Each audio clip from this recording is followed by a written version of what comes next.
Namaste. Welcome back to episode 4 of To Be Fair, I'm Sanket, and today we're going to talk about the education system. Not having a go at the whole education system, but pretty much our experiences with it. More so, I think, what I've experienced in school and uni and everything. But for sure. And I guess it's a bit of a difference from our usual, it is, honing in on brownness. theme. But like we were saying, I'm sure our brown upbringing and experience is going to be intertwined with everything we talk about. And I think especially with school. Exactly. That's a good point to start off with, actually, because I was struggling to think of what exactly I want to talk about. Just because I know for 92% of people, probably school is you fit in great. You do the tests, you do everything well. Everything goes pretty swimmingly. Happened to me for about, I would say, 9 years of school. Mm-hmm. And then I think afterwards, I realised the constant, because that's when year 10 in Australia, I think year 10 is when it starts pumping up. And that constant repetition of exams, read all this info, vomit it out at the exam table. Not much practical learning, which it's hard for me because I'm well, fair enough.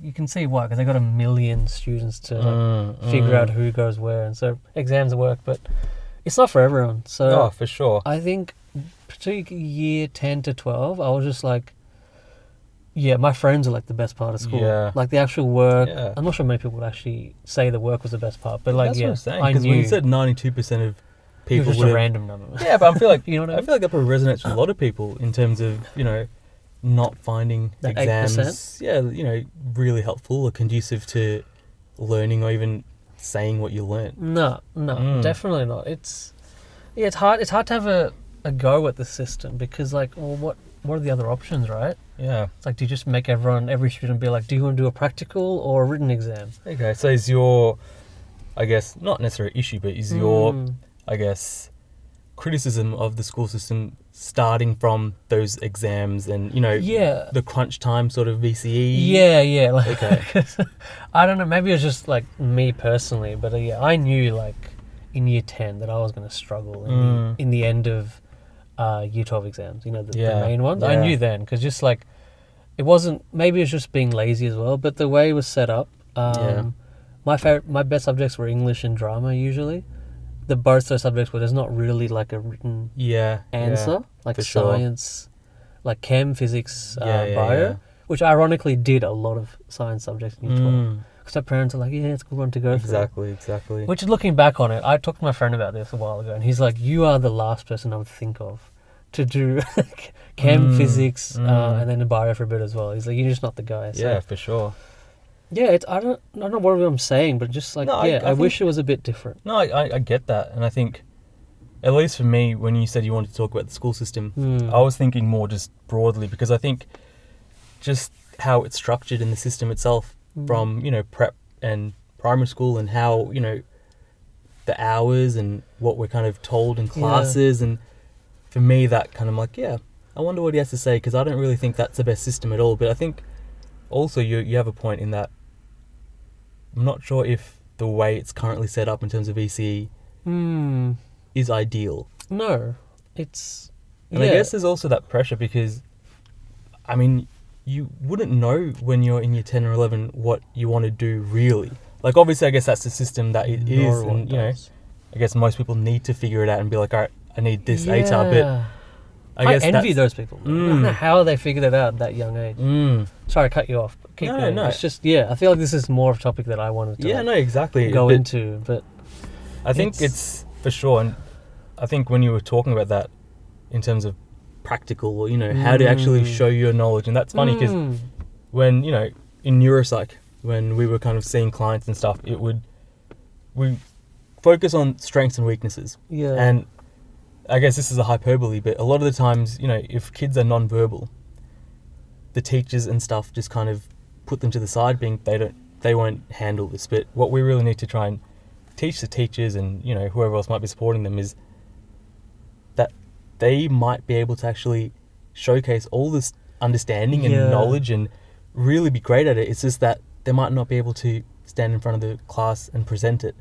You know, so there's Right. different ways to show your knowledge or your, you know, understanding of things. And I think that translated is probably a good reason to, you know, what you're saying, in that just that structure exam isn't going to be able to showcase everyone's understanding, or even showcase this means a 90 and that means that. You know, it's just it's a very rigid system that everyone somehow needs to be good at and exactly work through. Yeah, it is, and it's also like you realize like afterwards as well. It's like, okay, yes, something you have to do, which I think a lot of people who may been in that same boat that I was at least would have been like, oh no, I don't work the way of exam. It's not going to work for me, but I need to do it to get there. Yeah. So maybe if I had that little like thing back then, I had it at uni afterwards. Yeah. But if I had that, then maybe I would have done well. Yeah. But like you said, it's and I know it's like Einstein might have said it. Don't quote me. But he's like, well, if you tell a fish to climb a tree, what do you think's going to happen? Exactly. So like I definitely felt that, not at the time, which was annoying, because I think 16, it's hard to figure that out. Well, that's what I mean. Like you just all your friends in are just autopilot, you just kind of do what you. School's like a very tight bubble that like everyone does the same. But yeah, if I knew what I knew now, I would have just been like, I would have taken subjects that, like you said, I would have done maybe better at chem if I was able to like show in a public speaking exam. Yeah. Like, you have 40 minutes to talk about chem. Yeah, for sure. Instead of here half multiple choice, half answers, which I completely I botched. get it. And even me, like I did chem, but Oh, okay. I was forced into chem. Like it wasn't a choice that I had. Interesting. It was Dad being like, "You're not dropping chem. Like, are you serious?" Oh. Yeah. So you actually talked about like that with your dad at the time. I was more like in your boat in the sense that I don't want to do chem. I don't want to do this. I don't want to do that. And I think at that point, because I dropped maths. I dropped all maths. Because I was like, I didn't like math. I don't want to do maths. Oh yeah, it's a regular thing. It's an amazing choice when. And I just dropped it. I'm like, it's done. And I think because of that, Dad was like, no, you're not dropping chem. You're not dropping physics. You need to do all this. Oh, so you do chem and physics as well. But it wasn't a choice really. I remember like, Mum used to like sometimes lock me in the room, like from the outside, so I couldn't get out. So I just had to study. Like I was just there. I had to study. Serious? Yeah. Fuck. And that's another topic just about. Yeah, I was going to talk about parents, but I feel like you should talk about. That's two topics, because I think that's also just about it's really executive tough. functioning and being able to actually structure that. Yeah. But that's a whole different conversation. But yeah, no, it's But I totally get that. But also just quickly touching on maths. Now you were saying hindsight. I think. Like now I just watch YouTube videos and stuff. Like maths is so interesting. Like it's really coolest. No, it's so cool, and how it's applied. And I think that also talks to what you're saying in practical stuff. Because if back then we were actually told what math is, why it's important, how you actually apply it in real life, what you need it for, what it looks like, it would have been a different thing. Versus this is X is find this, X. yeah, this, and now we're gonna do trig, and now it's like, no, I don't want this. I'm gonna drop it. Like, yeah, I'm getting PTSD. Fucking bad at it. Did you do math? Well, I didn't do VCE. I did IB, so we had to do them. That's also funny because I will be the last person who should have. IB is like a, it's like VCE but on steroids. You have to do a math, you have to do a science, and then you have to do some other stuff with like a thesis as well. Right. Yeah, and obviously that was good pressure. But for me, definitely not. It's not the thing. But I took the lowest level of math. Yeah. Okay. Which I found out equated to, fucking VC's been a while, like standard. Like further math? Yeah. So it was between further and like specialist or whatever the next one is. Yeah, so between further and normal math. Okay. And then people who were doing math at IB level is specialist math for VCE. Okay. So you know what I mean? See, I didn't, because I dropped maths in year 10. Yeah, okay. So probably other people would know if they remember year 12. But you look at me, and if you know me, and you're like, you did a course in school where you did chem, physics, math. That makes no sense. And you have 6 subjects, so that's. And I think it's so. If the subjects you actually enjoyed and really, were good at. English. How did you do? You did amazing, I would imagine. Oh yeah, smashed English. It was the best. It's so like the ones that you actually enjoy and just like doing. Yeah, you're going to do well in. You're going to do well in. I remember saying that actually in. I don't know how I remember this. In year 9, remember parent-teacher interviews? The best time. So Especially, I think brown parents is fun as well because they come in expecting, yes, my son is the best or daughter is the best, and find out that he's not. And then there was a bio teacher, and she was like, "Oh yeah, he's not really applying himself. Like he doesn't really like it." And I just piped up like, "Well, I don't like the subject, so I don't." She's like, "Well, why are you struggling then?" And I was like, "Well, I don't like it, and therefore I don't have the motivation to do it." 100%. And I can't believe I didn't have the guts to keep saying that more and more often, because if I did, I would have been able to, like you said, drop subjects that I shouldn't have been doing. Kind of just, do what you actually enjoy and, thrive there. And that's why I wanted to, like, make this particular topic to tell people out there, especially, like, people who would be, like, 15, 16, making that VCE choice when you make subjects. Honestly, like, you can do as bad a school as you want. You still get to uni.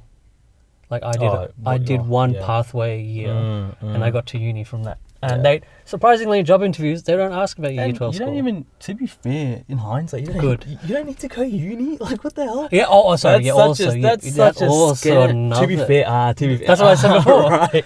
You change it to hindsight, like, what are you doing? It only clicked after. Yeah, uni just, I think that's what I mean. Well. Like, we're just in autopilot. Like, this is what we do. This is next step. This is next step. But you don't need to go system, next step. That's what we're talking about at the start of the video. Very good point. Yeah, exactly. You don't have to go to uni. In fact, I encourage everyone who is younger to, if you do want to go uni, fair enough. But after school, take a year off. And that doesn't mean so important. That doesn't mean you have to travel. You can travel, do a gap year. A gap year. You can travel, just do full-time work. Just go to, like, or do nothing. Just learn more about yourself. Yeah, well, which is what traveling usually does, right? And a lot of people find yourself. Yeah, all right. Yeah. All right. I mean, I went to Europe after uni, so I kind of did it. But, like, you know what I mean? Yeah. It's such a big thing because in that year, and it might be a bit more than a year, you'll find out a lot. Yeah. The biggest mistake I think a lot of people would have made, it's just, a lot of people go to uni and then change courses 2 years in. I did that. And I still have that 2-year uni debt. Yeah. So it doesn't go away. Oh, man. That follows you, right? So it's a good point. You brought it back to the whole system, right? Yeah. You don't have to. You're probably speaking to, I guess, more brown people as well than I imagine, because I feel in a lot of different cultures, or just in generally, it's not necessarily such a big thing. The emphasis isn't so much on school and getting to uni, and it's obviously they're still there, but it's not as prevalent and such a thing. This is the number one thing, like, into your head. Like, what grade did this get? What score did that? And it's such a, like, it's part of personality. It's just so many truths. It's a very good point. I didn't even think about brown people, but I guess I'm saying it because I've experienced it. Yeah, exactly. Yeah, and you're just used to it. You're right there, because, and I do. To be fair, I can see. I want to talk about the point of the parents, right? So they'd be like, yes, I've come to this country, I've risked a lot. The kid will, for me, as a parent, the kid will be like, yes, he'll go to school, he or she'll go to school, uni, and by doing that, he'll get a great job. Yeah, of course. Or she will get a great job, and then they'll get lots of money, and they'll be happy and secure. Which, yeah, I see that point. Probably not going to experience it for a while, or, it's kind of like, it's not a thing that we know. So I can see that point, but it's also, yeah, you're right. Like, a lot of parents would have been like, oh yeah, E10, drop out. But I also think it's because, like you're saying, it's the migrants of brown people that come here, and they don't have a really better understanding of what else is available. You see, for example, like, such a crude example, but like construction or, tradesmen. Of course. Back home, if we think of a tradesman, it's like that. Well, I don't know about you, but in my, like, head of the Gujarat place, like, it's just, they'll kind of come with a little bucket, and like they're not really, they're wearing like a cloth, basically, literally, and like a really over, like, and I can't imagine. Again, I don't know, but I can't imagine the pay is good. In India, there's a big, class system. What people think of you. So I think coming here, they probably have no understanding. But here, a trade is amazing. You get paid good. You can become your own boss eventually. Like, it's ridiculous concept that they probably didn't understand back then. No, and hopefully they're understanding it now. Yeah, I definitely think our generation would have, but I would have been, I'd be, if I see like a brown person my age going into trade, knowing that they have brown parents, I'd be like, you're a very brave person. Oh, for sure. And you've probably made a very good choice. For sure. So it's it's tough, but I do know that Brown perspective that's why I mentioned the parents. Like, I don't blame them entirely. No. You know what I mean? I mean, I can see their point, but it's, like I said, it's not for everyone. That system... No, not at all. It's... Yeah, so I just... And I think it's also just overarching. I think the system in general probably needs revamping. Absolutely. And, you know... And I know... So it's such a big deal. I know at university level there's definitely things that are being changed based on, you know, the most recent research, which I'm not sure if it's been translated yet to kind of the school system. But I'm sure, you know, eventually there's going to be a big 180 or, you know, some sort of change. Just because, I don't think what we have right now is probably the best way. Just in general, like, in primary, what did you learn in primary? What did we do in primary school?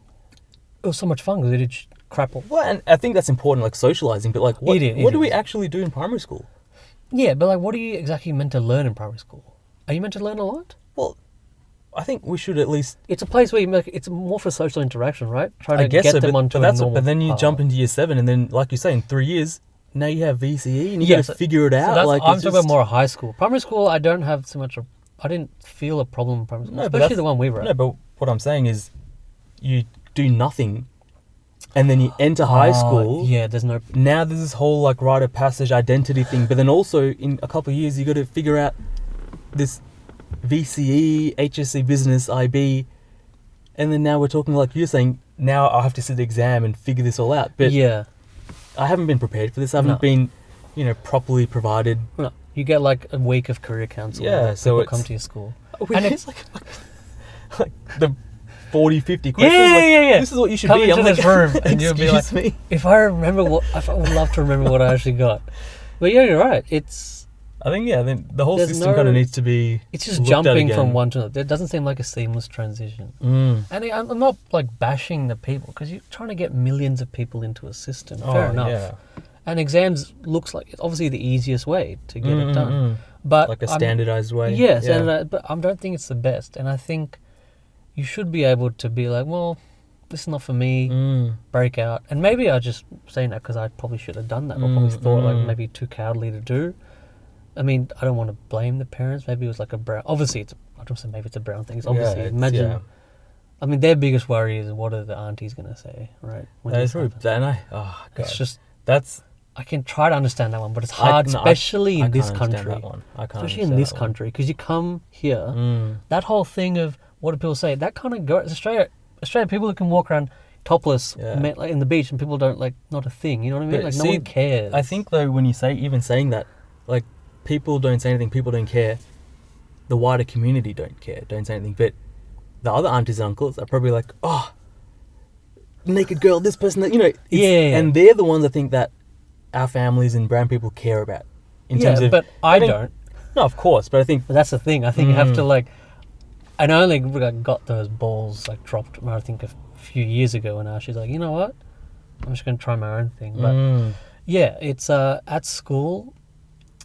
Uni, it's tough to go through anyway because you're bloody 15, 16. And I think you're completely right. Like when you're brown, it just makes that 10 times worse. Yeah, I think that's the word. I imagine even like just Asians in general, like you know, probably worse. They're probably just all those like probably since you're like 10, 12, you start those preparation classes and the tutoring. Yeah, like you're already. How big is that? You're like Kumon, this, that. Like you're just doing it. And it's just constant. It's like, hey, let your kid be a kid. Like, why are you, you know, Yeah, and the biggest thing is like, oh, no, you do it now so you can enjoy when you're 35. Oh, that's so silly. And then, I mean, I was thinking like that because that's what I've been told as well, right? But now I'm just like, well, why can't I enjoy as well during that time? 100%. I should be able to, right? It shouldn't just be the Saturday sport of 1-2 hours. I think it's so problematic. And I think it comes back to just how we're taught or conditioned to think like this is the only way or this is what's important. It is changing though, you're right. I'm not sure if it's hopefully changing in the brown community as well. I mean, even when we talk about construction, I feel like I see so many brown people in construction. Way more now. Yeah, and it's great to see. It's not even like a big thing it's anymore. Great to see. Of course it is. And like you say, even there's some places where there's construction, it's all brown people. You know what I mean? Like yeah. It's like we're in every place now. Yeah. And it's great. It's great to see. That is good. That is a good point. So maybe, maybe it is changing. I just wish the It's more like, I think I'm just talking about myself before. Yeah, I wish I'd seen what I see now, but it's very hard in that bubble of course. to see, because everything in school matters, everything in uni, everything matters, right? You're like, if you do this, this will happen. So yeah, that's my rant over. I don't really know if I've actually made a point. Well, no, I think I've actually got. I think you have. I think you've kind of touched on that. There's the way that current system's structured, especially when it's actually important. The VCE thing, it's not ideal, and you're kind of thrown in the deep end, and now here's the rest of your life. Figure it out. You touched on that before. Just like, it's like year 10, you start making decisions of like, well, they say, oh yeah, pick this course, and then you'll get that job you want. And it's like, how am I meant to know? How am I meant to know at 16 what I'm going to do? You do like a week of work experience. It's like, okay, that's great. And you're at, like, others play. Like, why don't they teach you how to balance checkbooks, actual real shit instead of algebra? Yeah, or even just like critical thinking. That's something we're missing so much on. Just actually stopping and being like, let me question this, just to be devil's advocate, just to understand it better, just so. Which I do a lot personally. I'm glad I have that stupidness in me that questions everything. And I encourage people, question everything. You shouldn't look at something and be like, yeah, that's how it is. I'm like, no. But also, question it using proper evidence and proper reasoning, as opposed to, there are sheep, they're wearing masks, COVID. It's like, no. Like, obviously. I've done my research, mate. Yeah, obviously that. Yeah, good footnote actually. It's a good point, because some people just be like, "Oh, I'm going to question everything." Oh my lord! Go into their house and start yelling at their parent. God, I was going to say something I've completely forgotten, but that's alright, man. It probably wasn't important. No, it'll come back to you. Next video, you can do it. Yeah. Something about what you just said. You did pick up on the last. I realized watching the last episode, you picked up on things. No, nothing you said bad, but anyway, I'll think of it. And I don't have like anything else to say. I just wanted to get that out there. That. I wish it was different, at least. But to be fair, I think, can't win properly. I think it's, obviously you probably feel like, oh, it's shitty and this happened and, hindsight, I wish I did this differently. But I think in the most airy-fairy way, I think it's all led to you being this rounded person that you are now. And, exactly. If things had gone differently, you would be very even one different. step changes the whole trajectory. Exactly. And so I think, obviously in hindsight, 2020, but it all worked out, I think. No, exactly. And that's, I'm not saying that, oh man, I'm like, because otherwise I'd be like sad all the time. Yeah, of course. But no, I do recognize that. I just want to warn someone who might be 16, 15, just trying to like tell them, it's okay, For sure. School's not the be all and end all. You're not going to fail like they drill into you at school. And it's an amazing thing. Like, failure has taught me a lot. No, 100%. And you will fail at most things. 92%, again, the same number. You will fail. 8%, that's why the success is so even exciting. Even the 16-year-old, just like, because I guess my more aim is the brown people, but even just, if it's our age brown people, just, understand moving forward that it's not that important. And, we can all figure it out at our own pace and our own kind of choices, and it's okay. That's a very good point. Just want to get in as well. Like, our age is a very good point, because apparently, like I said, that step by step, by our age, you're meant to have done this, this, and this. Yeah. It's not don't worry, like, you don't have to do that at all. Do what you want to do. Yeah, and it sounds easy, doesn't it? Yeah. I mean, that's what we talked about this podcast for like months until we finally decided it's okay. We can just do it. And even then, we're not at our houses because we don't want our parents to hear for now. And it's great. And I think doing it, love it. Like, no one watches, but I sometimes listen back and I'm like, I really like this and I love that we're doing this and it's great. Absolutely. If no one watches, even if it's 10, 15 people, I don't care. It's 10, 15 people that have listened to what I have to say. Exactly. And we're causing some sort of discussion somewhere. Conversation. If we get someone having one conversation, be like, yeah, you know what? I want to talk about this. Amazing. Yeah, just do it. Yeah, that's it. Just do it, Nike. Or Nike. That was my tick. Yeah. I think that was a perfect place to have ended it. Yeah, well. Yeah, I think we've done it. I think we've talked about a lot. Yeah. All right, well, namaste. Namaste. Thank you for listening. We've been To Be Fair. See you later. Like, comment, subscribe, bell.